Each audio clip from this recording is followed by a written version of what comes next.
ಒಂದೆಡೆ ಗುರು ವಿಷ್ಣುವಿನೊಂದಿಗೆ ಸಂಬಂಧವನ್ನು ಹೊಂದಿರುವ ರಾಶಿಯಾದರೆ ಇದು ತನ್ನ ಸ್ಥಾನವನ್ನು ಗುರುವಾರದಂದೇ ಬದಲಾಯಿಸಲಿದ್ದಾನೆ. ಮತ್ತೊಂದೆಡೆ ಗುರುವಾರವು ವಿಷ್ಣುವಿನೊಂದಿಗೆ ಸಂಬಂಧವನ್ನು ಹೊಂದಿರುವ ದಿನವಾಗಿದೆ. ಹೀಗಾಗಿ ಗುರು ಪುಷ್ಯ ನಕ್ಷತ್ರದ ದಿನವು ಗುರುವಾರದ ದಿನದಂದು ಬಂದಿರುವುದು ಅದರ ಮಹತ್ವವನ್ನು ಮತ್ತಷ್ಟು ಹೆಚ್ಚಾಗಿಸಿದೆ. ನಮಸ್ಕಾರ ಬಂಧುಗಳೇ, ಎಲ್ಲ ಭಗವದ್ ಭಕ್ತರಿಗೂ ನಮ್ಮ ಚಾನಲ್ಗೆ ಆತ್ಮೀಯ ಸ್ವಾಗತ.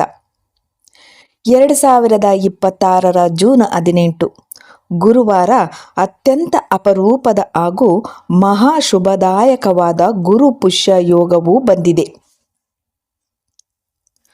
ಜ್ಯೋತಿಷ್ಯ ಶಾಸ್ತ್ರದಲ್ಲಿ ಈ ಯೋಗವನ್ನು ಸಕಲ ಶುಭ ಕಾರ್ಯಗಳಿಗೆ ಅತ್ಯುತ್ತಮ ಸಮಯವೆಂದು ಪರಿಗಣಿಸಲಾಗುತ್ತದೆ. ಈ ದಿನವು ಗುರುಗ್ರಹವು ಪುಷ್ಯ ನಕ್ಷತ್ರವನ್ನು ಪ್ರವೇಶಿಸುವುದರ ಜೊತೆಗೆ ಅದೇ ದಿನ ಗುರುವಾರವೂ ಆಗಿರುವುದರಿಂದ ಇದರ ಮಹತ್ವ ಇನ್ನಷ್ಟು ಹೆಚ್ಚಾಗಿದೆ. ಗುರುವು ಜ್ಞಾನ, ಧರ್ಮ, ಸಂಪತ್ತು, ಸೌಭಾಗ್ಯ ಮತ್ತು ದೈವಿಕ ಕೃಪೆಯ ಪ್ರತೀಕ. ಪುಷ್ಯ ನಕ್ಷತ್ರವು ದೇವತೆಗಳ ಆಶೀರ್ವಾದವನ್ನು ನೀಡುವ ಅತ್ಯಂತ ಮಂಗಳಕರ ನಕ್ಷತ್ರವಾಗಿದೆ.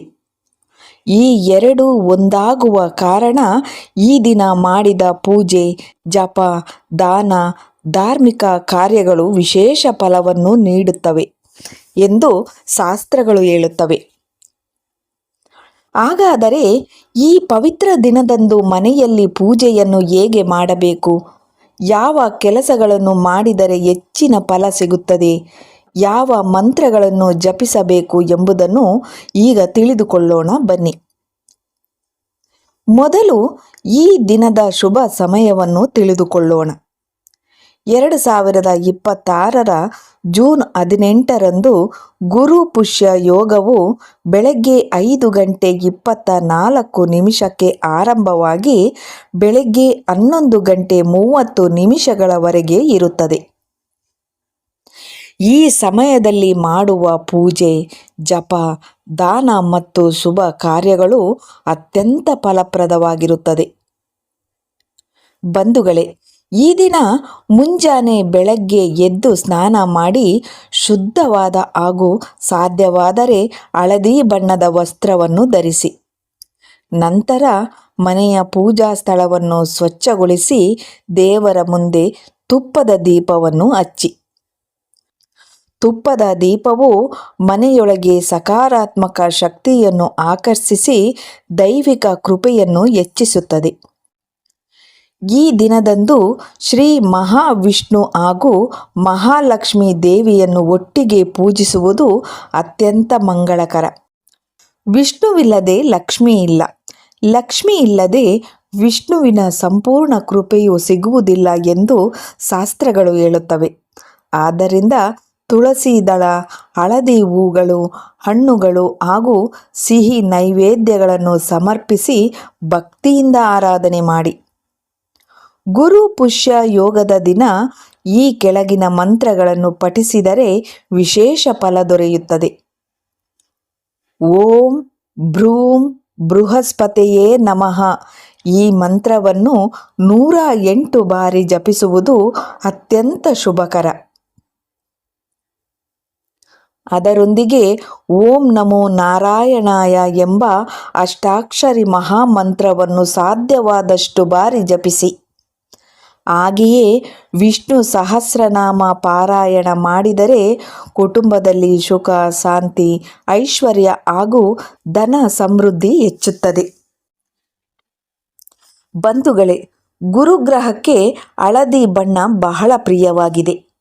ಆದ್ದರಿಂದ ಈ ದಿನ ಹಳದಿ ಬಣ್ಣದ ಸಿಹಿ ಪದಾರ್ಥಗಳನ್ನು ನೈವೇದ್ಯವಾಗಿ ಅರ್ಪಿಸಿ. ಈ ದಿನ ಮಾಡುವ ದಾನಕ್ಕೂ ವಿಶೇಷ ಮಹತ್ವವಿದೆ.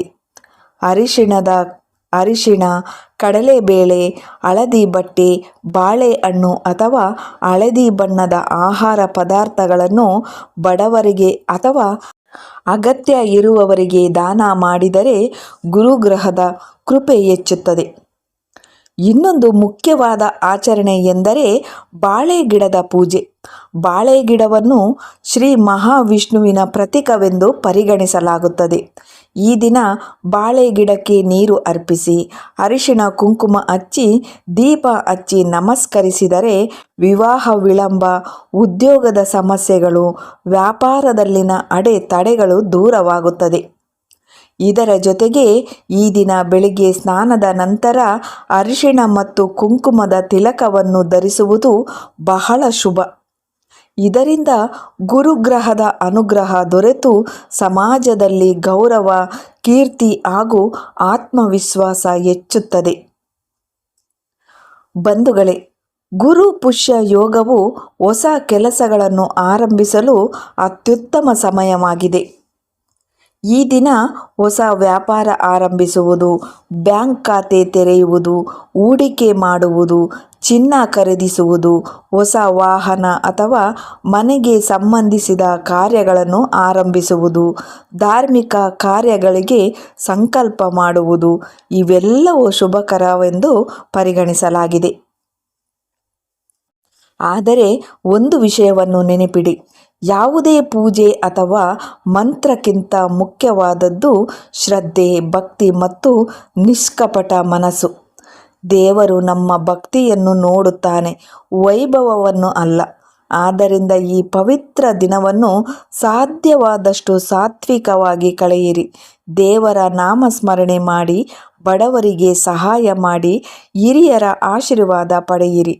ಈ ರೀತಿ ಗುರು ಪುಷ್ಯ ಯೋಗದ ದಿನ ಭಕ್ತಿಯಿಂದ ಪೂಜೆ ಮಾಡಿದರೆ ಗುರುವಿನ ಕೃಪೆ, ಮಹಾವಿಷ್ಣುವಿನ ಅನುಗ್ರಹ, ಮಹಾಲಕ್ಷ್ಮೀ ದೇವಿಯ ಆಶೀರ್ವಾದ ನಿಮ್ಮ ಮನೆ ಮತ್ತು ಕುಟುಂಬದ ಮೇಲೆ ಸದಾ ನೆಲೆಸಲಿ ಎಂದು ಪ್ರಾರ್ಥಿಸುತ್ತೇನೆ. ಈ ಮಾಹಿತಿ ನಿಮಗೆ ಉಪಯುಕ್ತ ಅನ್ನಿಸಿದರೆ ವಿಡಿಯೋವನ್ನು ತಪ್ಪದೇ ಲೈಕ್ ಮಾಡಿ, ನಿಮ್ಮ ಕುಟುಂಬ ಮತ್ತು ಸ್ನೇಹಿತರೊಂದಿಗೆ ಹಂಚಿಕೊಳ್ಳಿ. ಇಂತಹ ಧಾರ್ಮಿಕ ಹಾಗೂ ಆಧ್ಯಾತ್ಮಿಕ ಮಾಹಿತಿಗಾಗಿ ನಮ್ಮ ಚಾನಲನ್ನು ಸಬ್ಸ್ಕ್ರೈಬ್ ಮಾಡಿ. ಓಂ ನಮೋ ನಾರಾಯಣಾಯ. ಓಂ ಲಕ್ಷ್ಮೀನಾರಾಯಣರ ಕೃಪೆ ನಿಮ್ಮೆಲ್ಲರ ಮೇಲಿರಲಿ. ಧನ್ಯವಾದಗಳು.